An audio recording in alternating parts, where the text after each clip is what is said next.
Hello दोस्तों, शिक्षा the education channel में मैं मीनाक्षी आप सबका स्वागत करती हूँ। इससे पहले हमने प्राचीन भारत का इतिहास भाग 1 में भारत के इतिहास के बारे में पढ़ा। आज हम उसी क्रम को आगे बढ़ाते हुए पाषाण काल को समझेंगे। पाषाण काल को जिन 3 भागों में विभाजित किया हुआ है उनका आधार क्या है और उनमें क्या अंतर है, इसके बारे में आज हम समझने जा रहे हैं। तो आइए देखते हैं।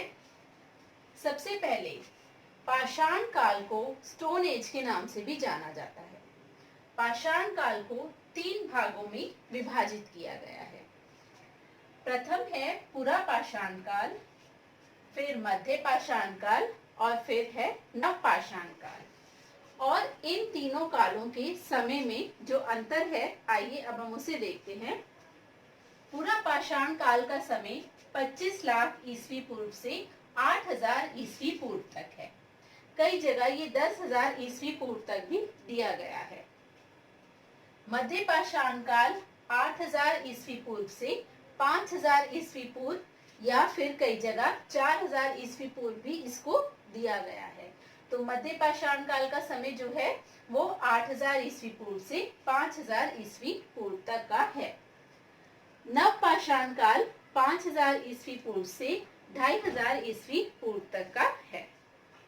अब आप जो समय देख रहे हैं उससे आपको ये बिल्कुल स्पष्ट हो जाता है कि पूरा पाषाण काल का समय जो है वो सर्वाधिक है। इसका मतलब ये है कि पूरा पाषाण काल में मानव ने अपना सबसे लंबा समय जो है वो व्यतीत किया। अब पूरा पाषाण काल, मध्य पाषाण काल और नव पाषाण काल में जो अंतर है वो किस कारण से है और इसके जो साक्ष्य पाए गए हैं वो कहाँ कहाँ पाए गए हैं, आगे हम इसे जानते हैं।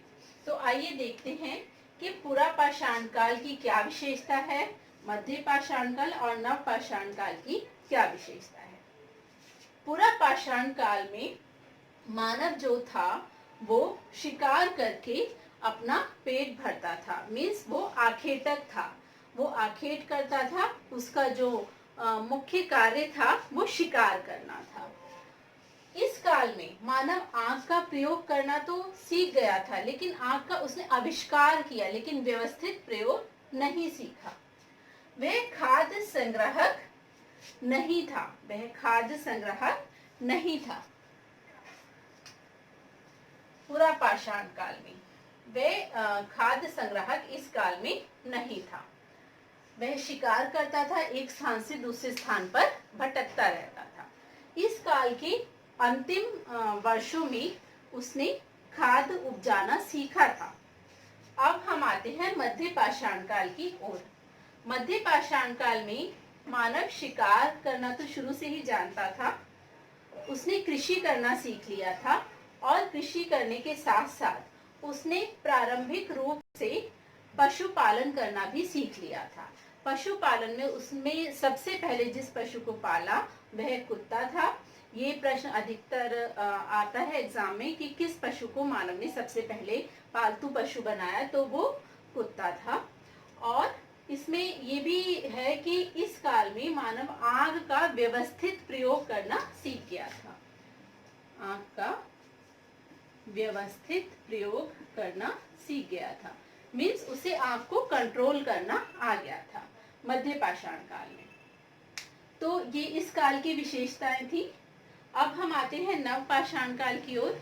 नव पाषाण काल में कृषि व्यवस्थित रूप से करके खाद्य को संग्रहित करना मानव सीख गया था, खाद्य संग्रहण सीख गया था। पशुपालन स्थायी रूप से करना सीख गया था और मानव एक जगह रहना, समाज का निर्माण इस काल में उसने किया, सामाजिक व्यवस्था बनानी शुरू करी।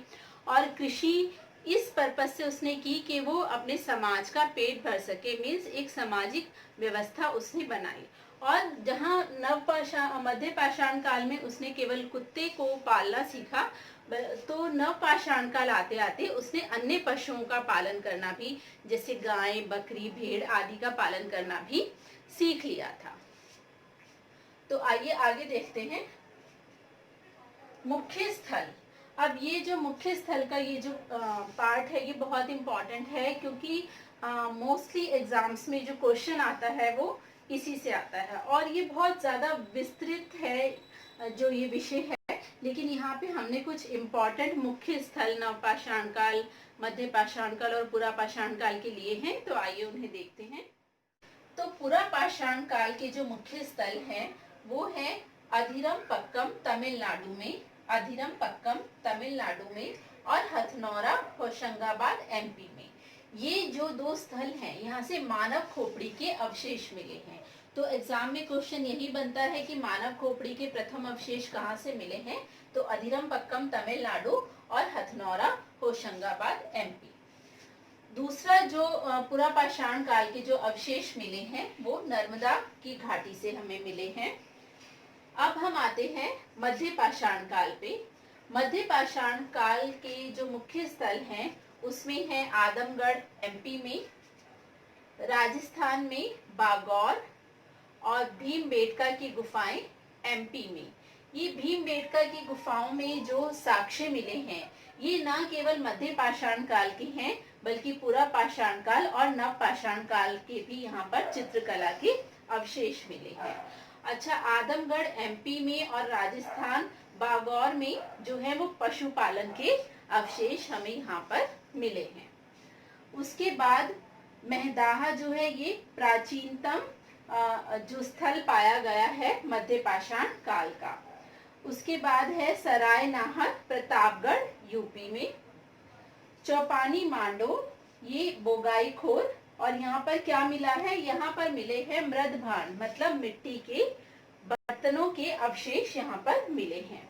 चौपानी मांडो ये बहुत इंपॉर्टेंट है कि मृद भांड के अवशेष कहाँ पे मिले हैं, तो चौपानी मांडो में मिले हैं। अब हम आते हैं नव पाषाण काल का जो मुख्य स्थल है वो कौन से हैं। तो प्रथम जो है इसमें है कोल्डी हावा यूपी में।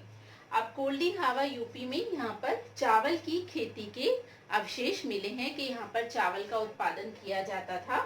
और जो मेहरगढ़ है पाकिस्तान में, इसमें कृषि प्रमाण के प्रथम कृषि प्रमाण जो हैं वो मेहरगढ़ पाकिस्तान से मिले हैं। तो चावल की खेती के प्रमाण अगर पूछा जाए तो वो कोल्डी हावा यूपी में, और अगर कृषि के प्रमाण प्रथम कृषि प्रमाण की बात की जाए तो वो मेहरगढ़ पाकिस्तान में मिले हैं।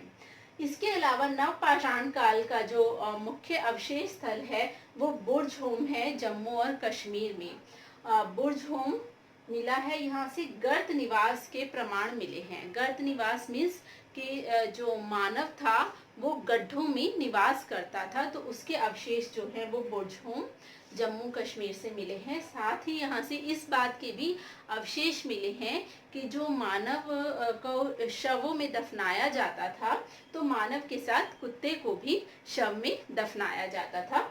इस बात के भी अवशेष यहाँ से मिले हैं।